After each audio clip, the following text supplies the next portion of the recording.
Good evening. Kevin, how you doing, sir?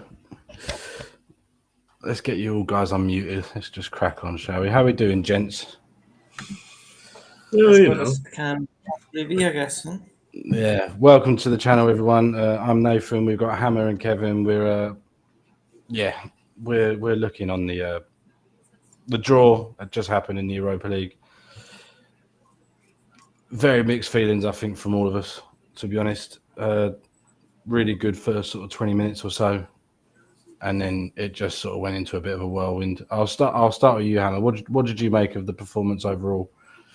Yeah, I mean, I mentioned to you before we came on, it's the defense was a joke. But again, yeah, like you said, it was an initial good performance, and Rashford.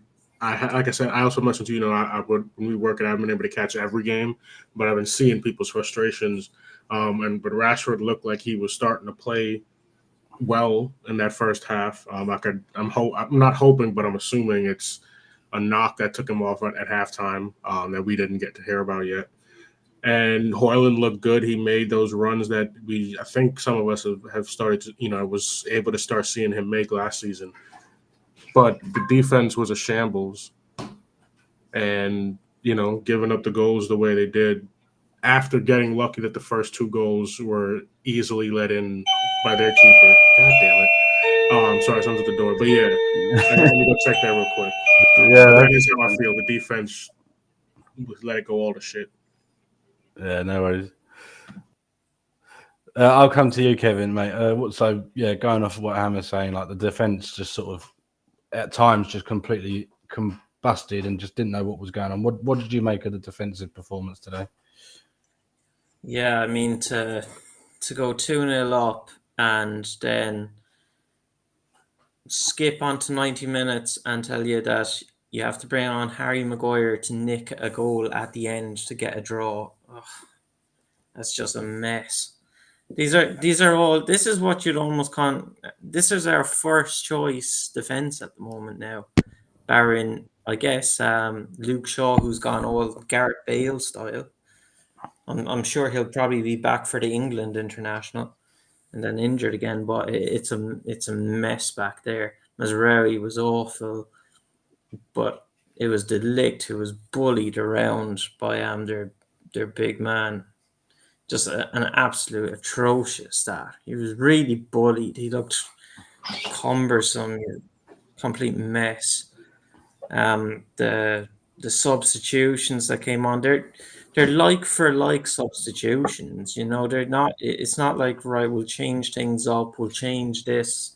We'll change the formation. They're just like for like substitutions that are plugged in. It's not. I didn't expect much from this game. Didn't just it went how I guess, I suppose. Just disappointment is what I was expecting, and disappointment is what was delivered. Yeah, it was. We thought that we were going to get this sort of really attacking performance straight off the bat. We got two goals, pretty decent. You could sort of see that the keeper was having a bit of a nightmare, and you could imagine that Rashford was sort of shaking his, like, rubbing his hands together, thinking, right, we can get some goals here, we can get some confidence for the team. And then just that combustion in the defense just sort of just made everyone just drop. And it's disappointing to see when we get all excited about going 2-0 up, but we're so used to it now. It's just such a regular occurrence now that we get into good positions in matches and we just throw it away just through laziness and lackluster moments. Would you agree, Hammer? Yeah, and I would add in some level of lack of discipline too. And I know we all know the one on the weekend wasn't a red card, but I get Bruno wanting to do everything he can to try to get that goal, but yeah, you did. I mean, from that camera exit they showed, I don't think he made contact, but you did almost kick the guy in the head. So like, I mean, it's and then again, it also goes to the defense. Like we mentioned, it's a lack of discipline on some of the goals that are getting given up. You're just not being in the right place when you're supposed to be. And then when I came back in, I heard Kevin mentioning too, when you have to rely on somebody like Harry Maguire, for whether you like him, you don't like him. I've never been a huge fan of him, but he's played better, in recent times. But when you have to rely on a Harry Maguire to come in and save you at the death in the Europa League, it's a problem. It's a problem for Manchester United. And like you said, Nathan, we've gotten used to it in the last set of years, but what's the direction now? Because, people already wanted to give. No, but that's the thing, Trevor. People already wanting to get rid of Ten Hag, which I understand that people have been wanting to get rid of him since last year. But other than what, maybe Xabi, and he's already said he's not leaving where he is because he's happy where he is. Who are you? And maybe it's me being maybe closed minded on some other potential managers, but it's not like we have anybody who's sticking out that can change whatever is going on, because now we got new owners, but we're getting some of the same outcomes, same results, and same energy from players, and also yes, it's new players, but somehow we're still getting some of the same energy from the last set of coaches that we've had. Yeah, it's so difficult to pinpoint what was exactly. You can pinpoint exactly what happened tonight was not anomaly. It's been so regular and so disappointing to see. Where again we get into such good positions and we're looking good, and you could see the goalkeeper was off it. I'm just waiting for Ten Hag to do his post-match press conference to see if they ask any questions about Rashford, see if it was an injury or not.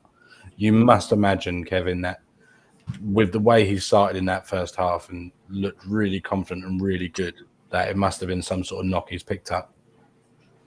Yeah, surely, but they look bad down that side. That was the only side we had anything going. Garnacho did really good down that side as well. Didn't score, but they had camped a little bit after their third goal. It's just when you said back there, we're used to going 2-0 up. I don't know if we're used to going 2-0 up at all and conceding these goals. I think we're just used to conceding these goals, not going 2-0 up and conceding them. But I'm sure his press conference is going to be very much the same as the Tottenham one. I was watching. I saw a thing on ESPN there and had pundit I'm not a big fan of Craig Burley they had on, and they showed Eric Ten Hag's press conference after the Tottenham game, and he said, "What game's that after?" It's the same bloody we've got a long-term project. We're working together. We're trying this. Yeah, it's hard to watch at the moment. Let's focus on the positives for a little bit. So Rashford looked really good. Fingers crossed that he's not injured too badly. It may have been just a precautionary knock. Couldn't afford to lose him for the Villa game. Is that who's playing next? We've got Villa on Sunday. Yeah, that should be fun. That should be fun because considering the way all I've heard today, you would imagine that Villa have just won the Champions League. Bearing in mind they beat Bayern 1-0. Don't get me wrong, brilliant achievement from what they've managed to accomplish. Yeah. From what I've heard today, it sounds like Villa fans are celebrating winning the whole fucking thing. So, but, I thought Ahmad in the first sort of 20, 30 minutes again looked really sharp, really on it. Again, fell off a little bit in the second half because just the way that Porto sort of sat back and sort of held on to it as much as they could once they got ahead. So Ahmad sort of went a bit, but he looked really good, don't you think, Hammer? Yeah, I'm a fan of Ahmad. I mean, he's got certain attributes that people in our team don't have. Like I remember talking with Stu about it all the time, like the footballing intelligence and stuff like that. He's one of those players that has it, even if we wanted to upgrade him, if we could give him Eriksen's level of footballing intelligence, but with his own legs, because we know Eriksen's legs were gone last season, that would be a hell of a player. But again, he's still a great player. He's really young, so he's going to get even better. And in my opinion, he's our best option on the right side. I think at this point, especially after getting rid of Sancho, he is the best option on the right side because Anthony came on today and I mean, he didn't play terrible, but didn't do anything worth noting in the time that he was given. So Ahmad is going to be the one to go. And then you always hear people talk about him, right? And I think who is it, Benny, who just did an interview on somebody's show or something like that and talked about the level of quality in him. So what is he? 2021. We'll be seeing a lot better of him pretty soon, and I think him getting the opportunities on the right side, and it looks like he's going to be. I already answered the door, Trevor. Get caught up, man. No, yeah. So I think with the time and the minutes he's going to be getting because of who's the options on the right side now, we're just going to see him get better. And I think everybody in the team is going to look slightly worse than what they are because of how much we're struggling. But I expect Ahmad to be here for a while and be one of those players who, whenever things start working out and start getting on, smoother ground, he'll be one of those players that's helping us get there, in my opinion, at least. Yeah, absolutely. It's difficult to find so many positives in the start game. Let's focus on the yellow card. So the first yellow card, I think, was for a very poor sort of mistimed challenge. Nothing really crazy. The second one, Kevin, there's two angles to the camera that we saw live. One looked quite nasty, and in real time it did look nasty. It looked like his boot literally smashed straight into the side of his face. The second time you watch it in the second camera angle, there's no contact whatsoever. What is your initial thoughts when that happened, and what is your thoughts after you saw the replay? I mean, this is how you read the rule, isn't it? If it's what's dangerous play, is this dangerous play as in he has to make contact, or dangerous play as in he doesn't have to make contact? Like the rule's very, very vague. It's just dangerous play can get you a red card, really. But, yeah, I do think it's the second way, though, Kevin. In my opinion, it's if you do something that could. That's how I read it. Yeah. It reminded me a lot of. It should be. You could probably argue it was reckless, but you could quite clearly see that his eyes weren't on the player. It wasn't intentional. It wasn't that dangerous, in my opinion. At real time, it looked nasty, but obviously with VAR, it's just crazy that they didn't sort of think. But I know in the Premier League, they don't get involved on the second yellow, whereas if it was a straight red, they would have looked at it. I don't know whether it's the same in the UEFA rule book. But you could quite clearly see that he wasn't watching the player. The ball came in, he was putting his foot up to get a little nick on it, to get it into the back of the net. It's reckless. You could argue either way, to be honest. What do you think, Hammer?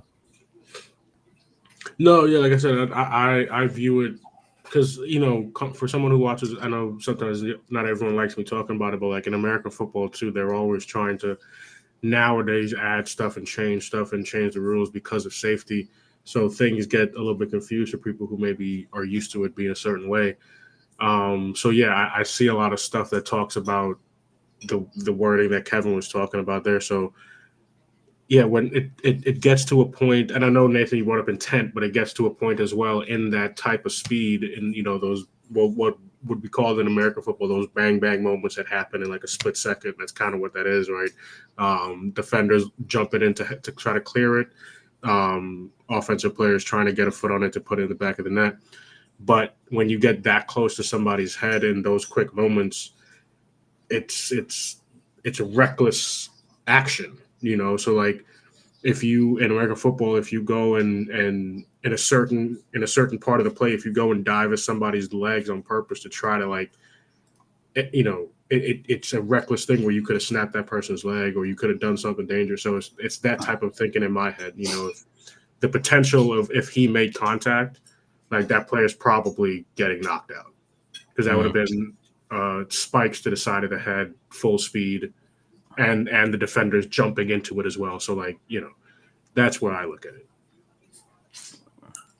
There you go. Talking about soccer again, Hammer. Yeah. It's great to have you back, Hammer. We've not seen you for so long. I know you've been so busy with this new job and stuff, but it is really cool to have you back, man. Yeah, thank you, man. Thank you. Yeah, and sending off was a travesty. Is there any VAR in Europa? I believe there is. But again, I don't know the ruling, whether if it was a second yellow, same as the Premier League, second yellows don't really get reviewed like they do. But with a straight red, it would have been reviewed as far as I'm aware. Player went down like a sack of spuds, yeah. And as soon as the red card came up, he was up, yeah. Same with just after that, I think it was Anthony on one of the Porto players. They had a coming together when that ball went out for a throw in, and they had a little jolt at each other, and the Porto player just went down on his face, pretending he'd been smacked in the mouth. Absolute joke of a club. Let's talk about some of the goals. So the first two, you can quite clearly see that the goalkeeper was having a bit of a nightmare, Kevin. But it was nice to see Rasmus especially getting on the score sheet. And I still think Rashford took his goal really well, but it was quite nice to see getting some confidence in those two guys to get into those areas to even get the shots away, don't you think? Yeah, great quick feet from Rashford for the first one. Keeper should definitely be saving that. Professional goalkeeper should be saving that. Second one, Hoyland's one a bit different. Nice pass. It was Ericsson, got through the midfield. Nice run from Ericsson. You don't see him that direct sometimes. But second one, goalkeeper's defense, I'd say it's very point blank. So he's just smashed it really, and he didn't get his body behind. The goalkeeper didn't get his body behind it. So I'll give him a bit of a break on that one. But yeah, it's a nice run, but a very nice run from both Ericsson to set it up, and a nice run from Hoyland. So looks great to start and then implode. Yeah, so a little bit of news coming out of the Portugal Stadium at the moment. It would appear that the Man United's dressing room is shut. The door is still closed, and it hasn't been opened since the players went back in. So it says here, Man United's dressing room door still closed. From the television coverage, the word from Porto is that the Man United dressing room door is still firmly shut. No sign of any of the reaction as of yet. You wonder what is being said. So hopefully, you would like to imagine that you've got Ten Hag or someone in there absolutely screaming at each other, or they're just all having a massive bust up and a fight, and then they'll come out and be like, "Yeah, we'll be fine on Sunday." That's quite an interesting thing to pick up from the news outlet there. That because everyone's waiting to hear what Ten Hag's got to say, or a decision's being made. Or is there a back door that he's just knocked out? Yeah, they've all just gone. Yeah, that's it. Having not received a single red card in any of his 241 appearances for Man United, Bruno Fernandes is now being given 2 in his last 2. Well, the first one got appealed, right? I heard the first one. Did I hear that right? Okay. Yeah, so the first one has been rescinded correctly. Okay. Yes. Here's Naomi in Denver. Good to see you, Naomi. A new face to the channel. Look forward to seeing you on the show. Yeah, we've got another. Yeah, it's all right. You can. You're my absolute favorite American, but we'll see how Naomi does when she comes on the channel. So there might be some competition for you there, bro.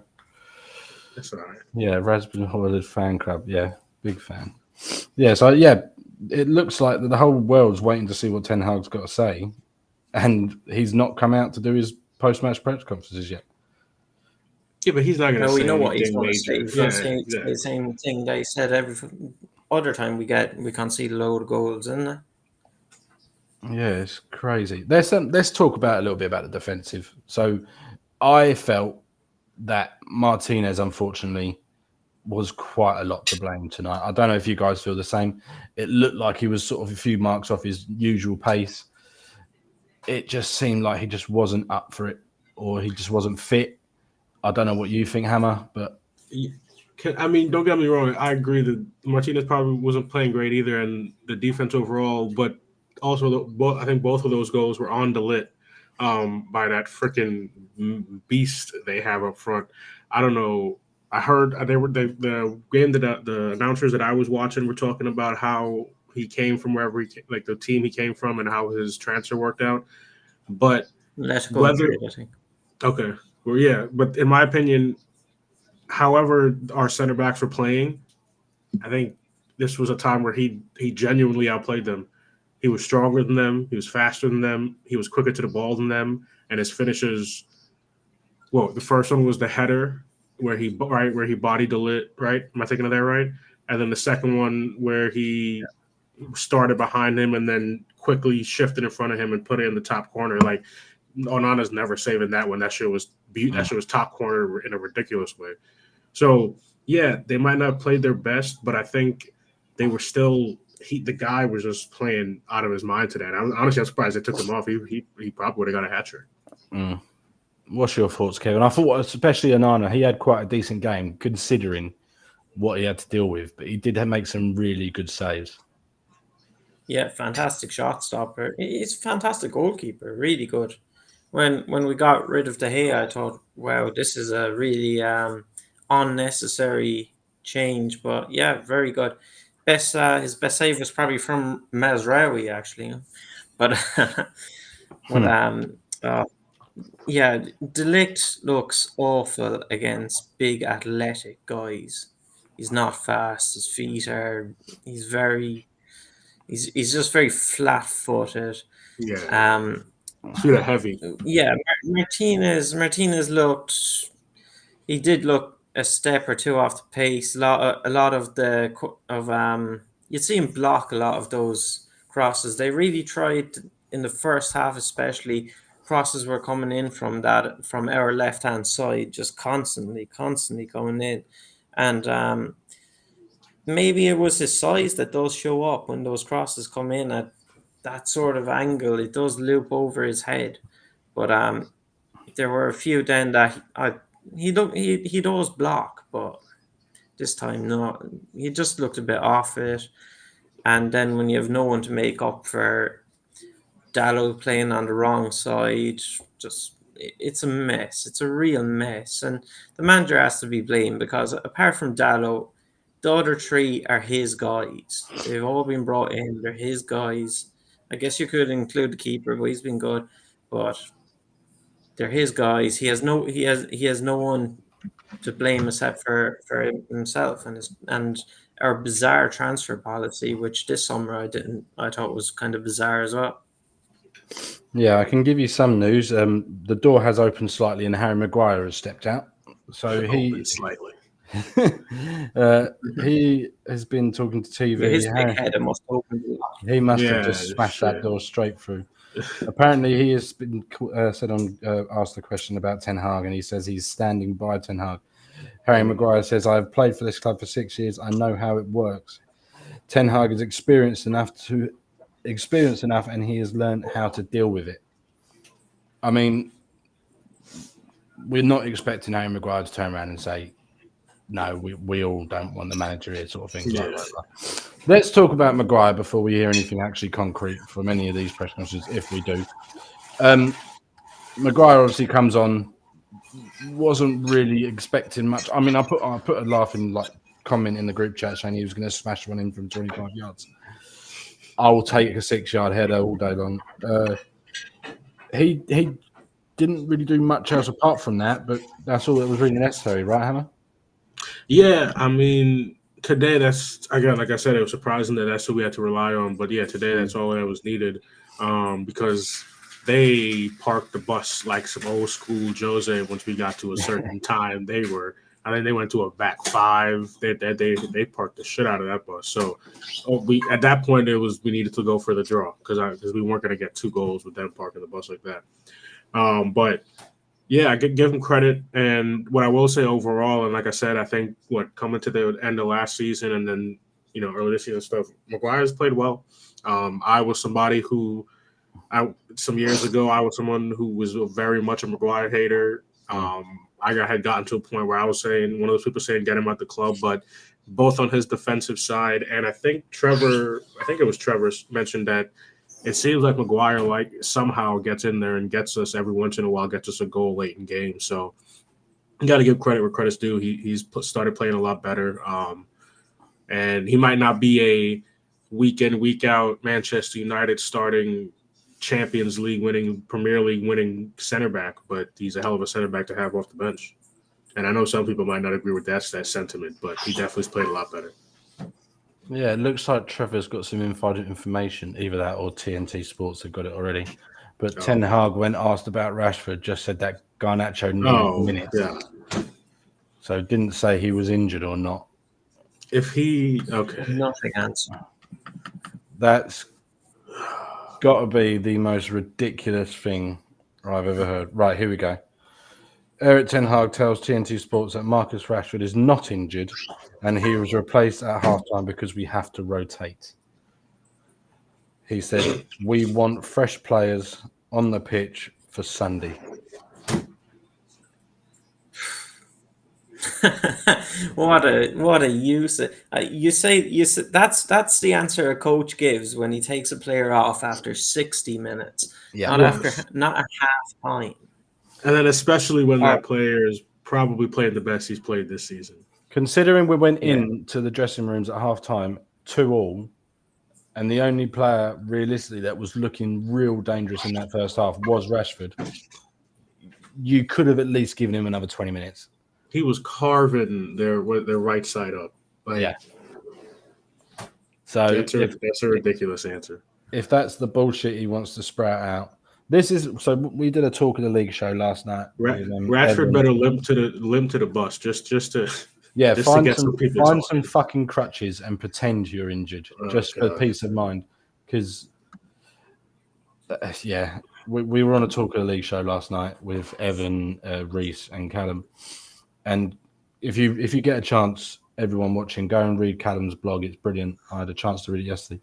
And there was a quote that I pulled out of it yesterday, is that the accountability is what frustrates us. He doesn't take any accountability of what his decisions are.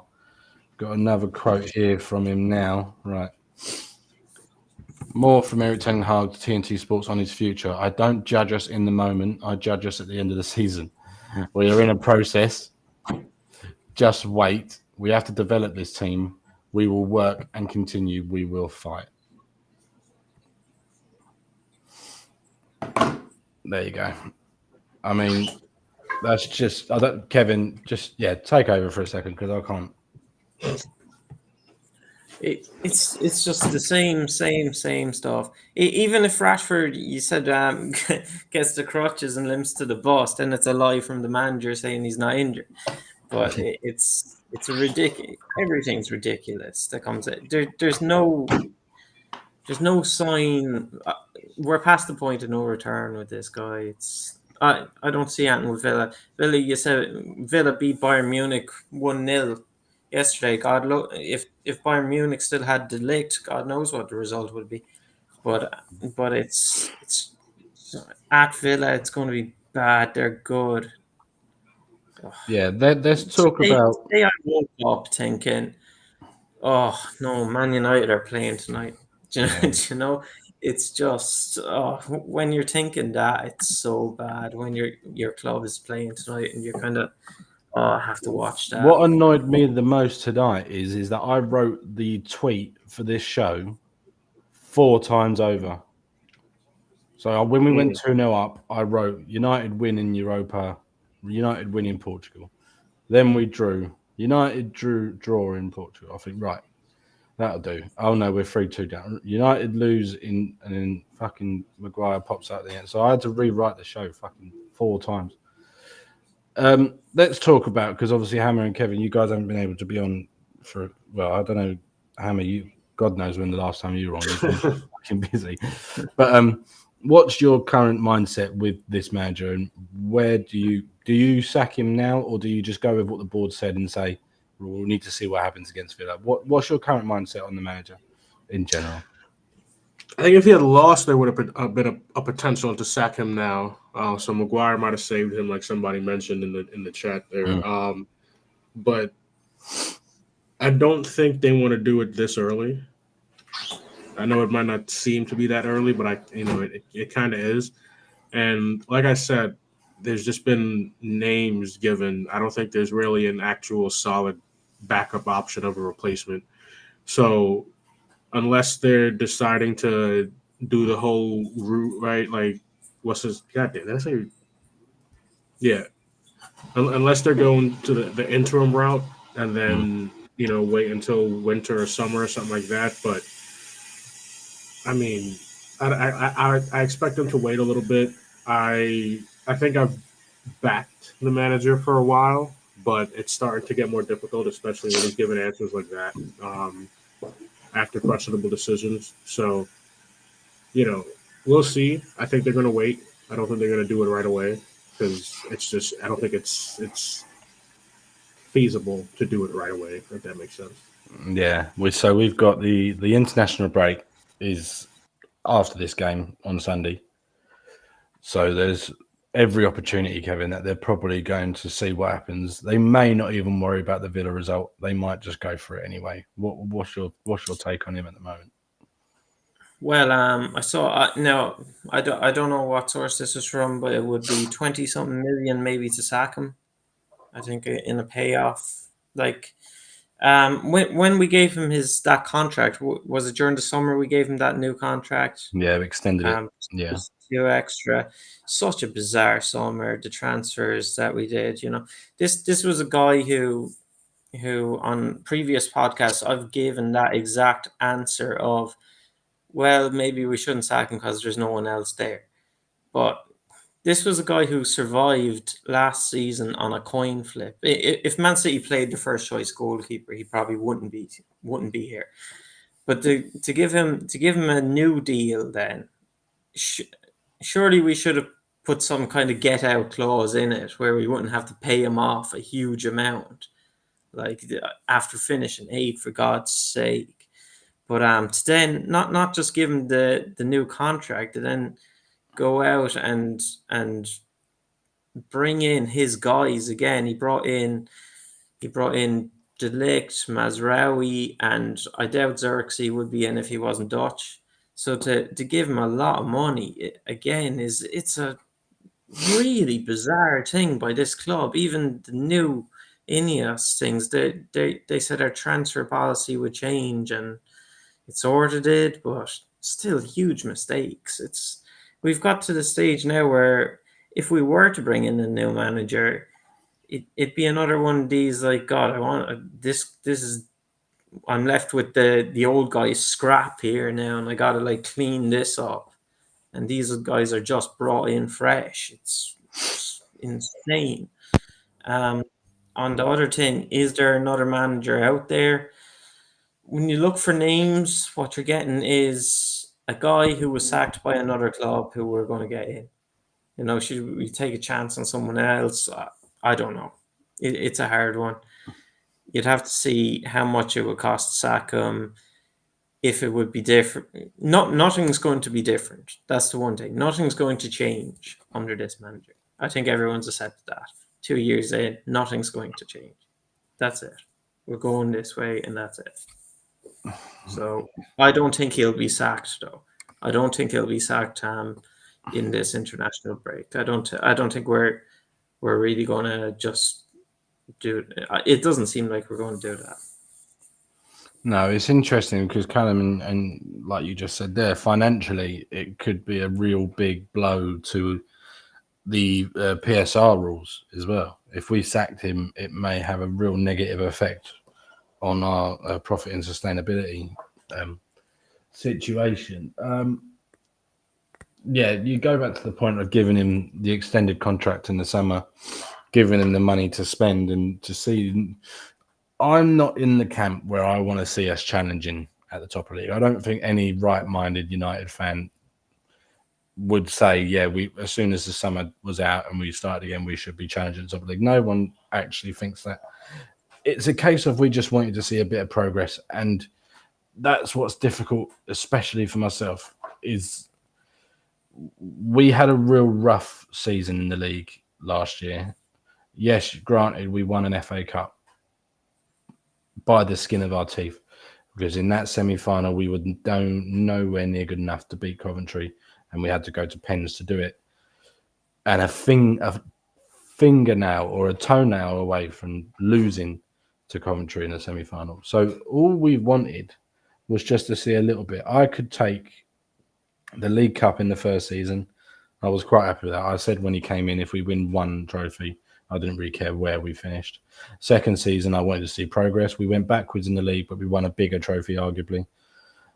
this season we were sort of hoping for a little bit of both, maybe a trophy and some real progress in the league, maybe sort of climbing up into sort of fifth upwards, top four challenging. But it just seems like you say, it could be a case of this just will never change under this manager. And we all said the same thing last night. I hope I'm wrong. Callum said he hopes he's wrong. We want this manager to succeed, because if he doesn't succeed, then we don't as a club, and that's what's really difficult at the moment. And the argument of who's going to come in and take it, it would all roads point to Ruud van Nistelrooy taking over on an interim basis. I wouldn't be fully against it, but I'm terrified at the idea of we sort of tarnishing another legend's name, because I don't know about you, Hammer, but the whole Ollie situation for me didn't tarnish his legacy, but it hurt a little bit more when he got sacked.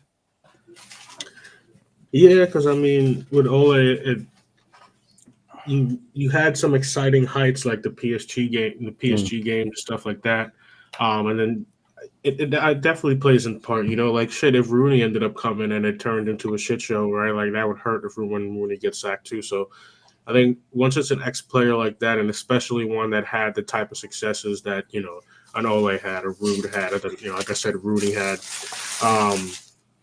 it's gonna hurt when they go. And I think I don't know if it necessarily, like you said, I don't think it necessarily tarnish it. I think some of it is, and I know it's ironic with us saying it sometimes because we're part of the social media fan base and stuff, but I think it was some of the social media fan base people who were really turning up not necessarily the heat, because the seat that definitely did get very hot with the drop in quality and everything, but turning up the hate more so towards Ole. He's still a legend and he's still a United legend, but shit, Jose Mourinho came in and couldn't make it work at Manchester United, and he's considered one of the best coaches. So it's a job that seems to have some fans are saying a curse. I don't know what you want to call it, but there's something behind the Manchester United manager's job and trying to get Manchester United back to the top that has something keeping it shackled down. Yeah, just reading, they've put the full quote out from Harry Maguire, and it basically says, when you go 2-0 up and then concede, does the belief go a bit with the boys that we can go on and win? It's something we need to focus on. It's happening far too many times. Every time you concede, you have to reset and go back to the game plan, which got us the lead. Right, okay. It's something we need to improve if we want to be successful. We can't keep conceding 2 goals.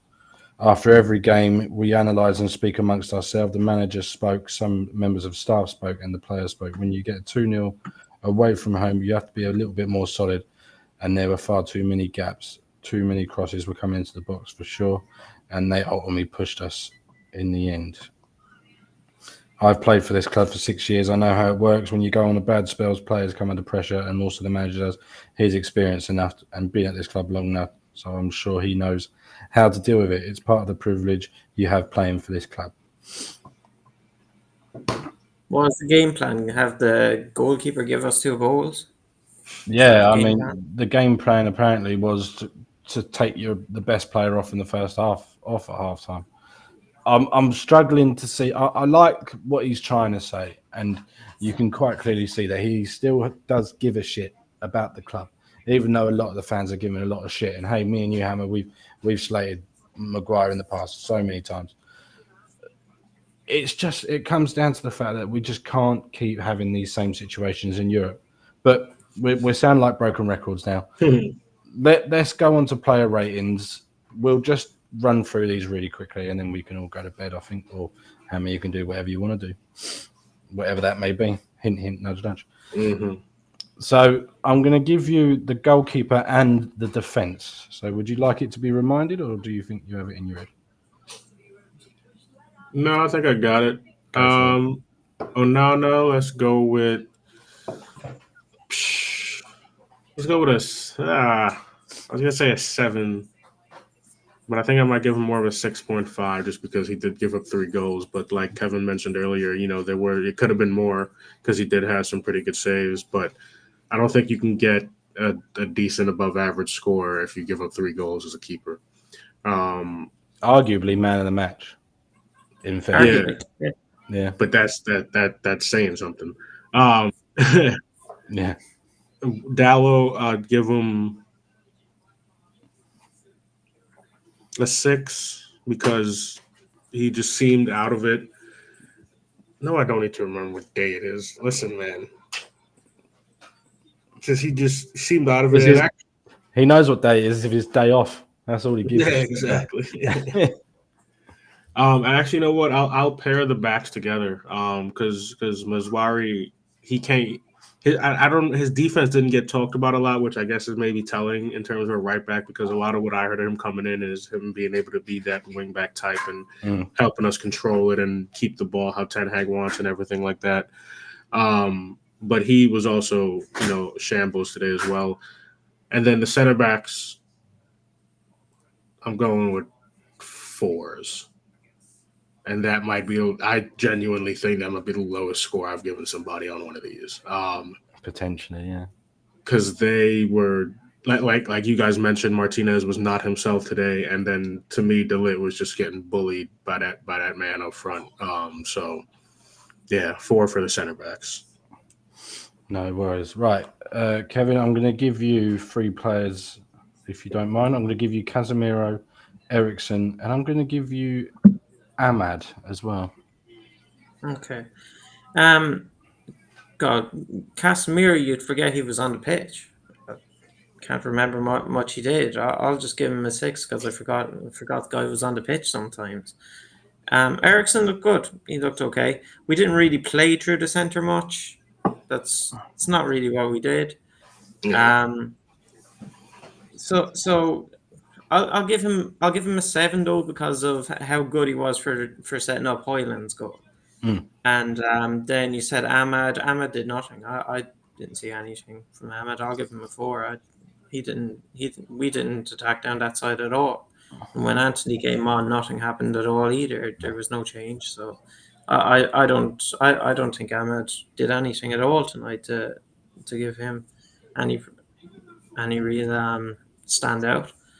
You're very nice on your defenders. I think the ratings were quite nice. To be honest, if it was the other way around, I think the scores would be different. Right. I'm going to give you Bruno and Rashford, if you don't mind. Well, I'll do Rashford first as the easy one. I'll give Rashford. Oh shit! He only got a freaking half. I'd give. Well, you know what? What did I give Onana? 7.5. So I'll have to give Rashford like an 8 because I think he was a little bit better. And I know that's a crazy thing to give in a game like this, but like I said, this was the best in my. And again, I might not have been seeing some of the games, all the games this start of this season, but it looked like he was starting to get back to what we would all like him to see, when he's attacking those people and when he's being able to get those cut-ins. And because shit, I'll be honest, I can't remember the last time Rashford did that little move between 2 defenders and actually got a shot off and on goal, and it actually ended up panning out for him. So yeah, I'll give him an 8. Bruno, I'm trying to think I'll give you my rating for Bruno. I would say he was 4 because he was pretty lackluster throughout the entire game. And then when that red card came, that was it. But that's my view. Yeah, I mean, I was probably going to go somewhere around a 5 with mine just because I was about to say, I'm trying to think of, like you said, he was lackluster. I'm trying to think of shit that Bruno was doing, and which is kind of hard to say because usually, even if Bruno's not having a great game, he's usually still very, very much involved, even if his, passes and stuff isn't coming off. And he didn't seem too much today. Is it safe to say, because Kevin also mentioned Casemiro being not there at all, that their midfield was better than our midfield today, which is ridiculous having people like Casemiro and Bruno. 9 for the Kung Fu kick. I don't know if that was a Kung Fu kick. That was a pull a hamstring kick. Yeah. Right, Kevin, I'm gonna give you Rasmus Højlund, but I'm also gonna give you Xerxes, and I'm gonna give you Garnacho as well. Right, so I'll just start. Garnacho came on second half, looked a lot like Rashford looked like, but they camped a bit after that goal. So it closed for a bit for him. So I'll give Garnacho a 7. He could have had more. I'd say if he started, he would have looked a lot better. But they put on they switched really to a back five. That was definitely their weakest side over there. So yeah, about a 7 for Garnacho. Yeah, that I think he had that one shot in the second half that nearly went in. I don't think we really got close other than that. So Hoyland, Hoyland, he got that goal, but what else? Yeah. What else? Like It's difficult. It's just he almost plays in the way Haaland plays for City, except without the goals. There's nothing really there, and then it's like, Damn, weak as it's, a- water.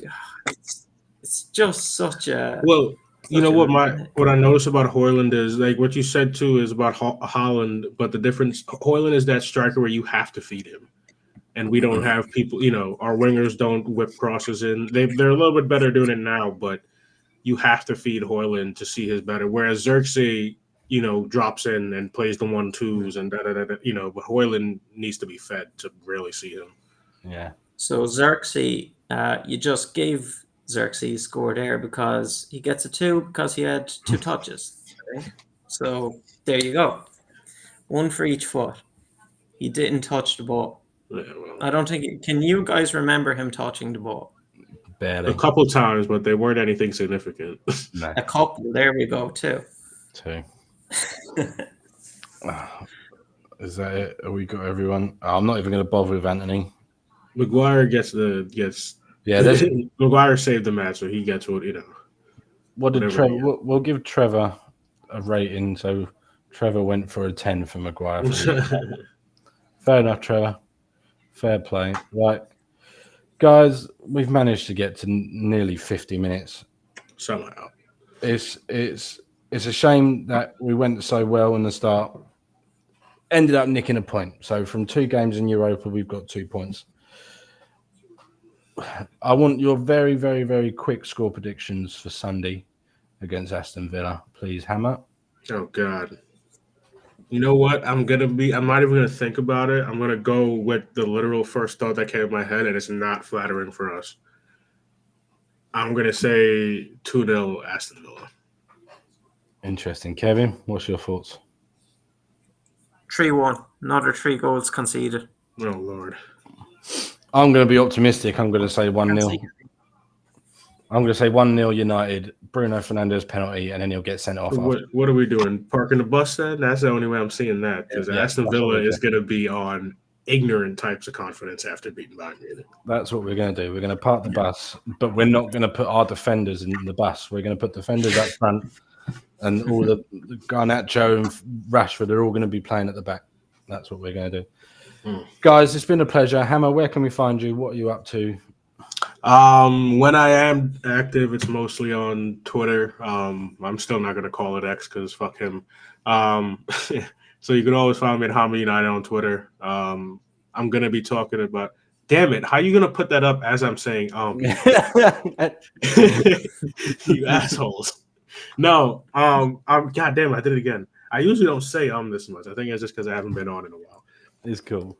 That's where you're going to find me on Hammer United on Twitter, and it's probably going to be a lot more of Yankees and Knicks right now, Nathan, because that trade had me losing my mind, but he's a ridiculous player. I have no idea what's going on because you're usually my go-to for information and what's going on. Well, so I just go on your Twitter page and I just get your opinions and I go, yeah, I agree.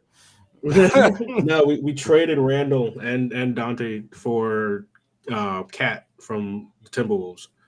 Damn. Karl Anthony Towns. So that's just, I don't know. It's going to be crazy. And then the Yankees clinched their series. I mean, their division, and we're first place for the playoffs. So if you want to follow me, go ahead. It's probably going to be depressing stuff in relation to Manchester United, and you'll see me doing more positive stuff in relation to the Knicks and the Yankees.